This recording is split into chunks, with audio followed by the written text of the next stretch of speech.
Dan kita ke laporan seterusnya, solat sunat Aidilfitri di Masjid Negara Kuala Lumpur tetap dihadiri ramai orang walaupun hanya 50 orang dibenarkan. Kebanyakan jemaah memilih untuk bersolat di luar masjid selepas tidak dibenarkan masuk. Wartawan Riyadudin Daud ada butiran lanjut. Silakan Riyadudin. Baik, terima kasih rakan setugas. Saya kini masih lagi berada di pekarangan Masjid Negara di Kuala Lumpur ini, dan boleh saya kongsikan sebenarnya di wilayah persekutuan SOP yang ditetapkan oleh kerajaan adalah membenarkan 50 orang jemaah untuk hadir menunaikan solat sunat Aidilfitri sekiranya masjid tersebut mempunyai kapasiti jemaah melebihi 1,000 orang. Jika di bawah 1,000 orang, hanya 20 orang jemaah dibenarkan, dan jika dilihat pada kapasiti di Masjid Negara, bermakna 50 orang dibenarkan untuk menunaikan solat sunat Aidilfitri pada hari ini. Dan berdasarkan tinjauan dan pemerhatian saya dari pagi tadi, kira-kira jam 7.45 pagi, sebenarnya sudah ramai orang berkumpul di pekarangan Masjid Negara ini, di mana mereka sudah tiba pada ada yang saya tanya ni, mereka sudah tiba seawal 6 pagi, 6.30 pagi pun ada.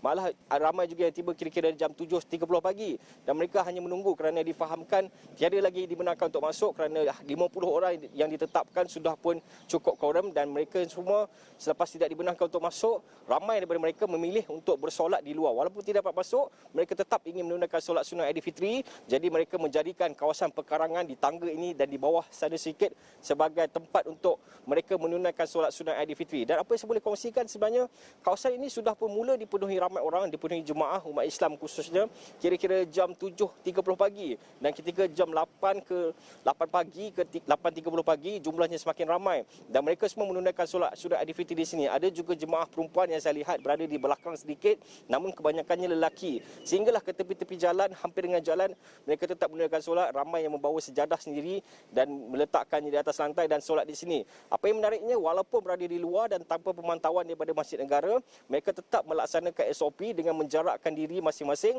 kira-kira 1 meter.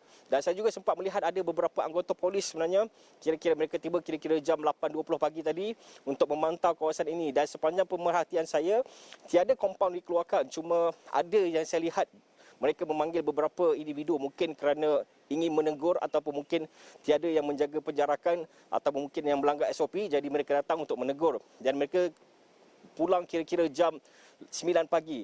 Dan solat sunat Aidilfitri sebenarnya di sini bermula pada jam 8.20 ke 8.30 dan selesai tidak lama kemudian, dan kemudian disusuli dengan khutbah, di mana pada waktu khutbah sudah ramai yang mula beredar, kira-kira saya kira separuh, lebih daripada separuh sudah pun beredar, dan hanya tinggal sedikit saja jemaah di sini.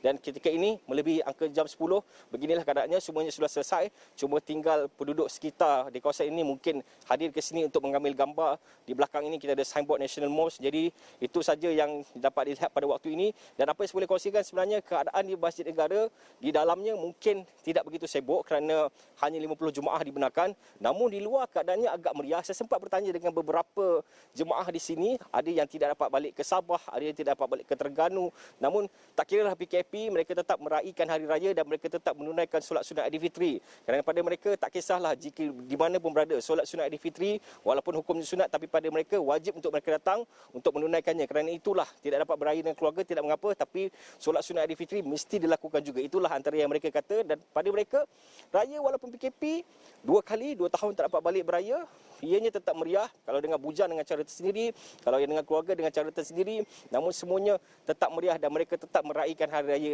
kali ini dengan sangat-sangat meriah bersama kawan, keluarga dan juga rakan-rakan. Walaupun duduk di rumah, namun mereka akan menjadikan panggilan video dan segala teknologi untuk mendapatkan ukhuwah dan juga menghubungi keluarga mereka yang jauh di mata namun sentiasa dekat di hati.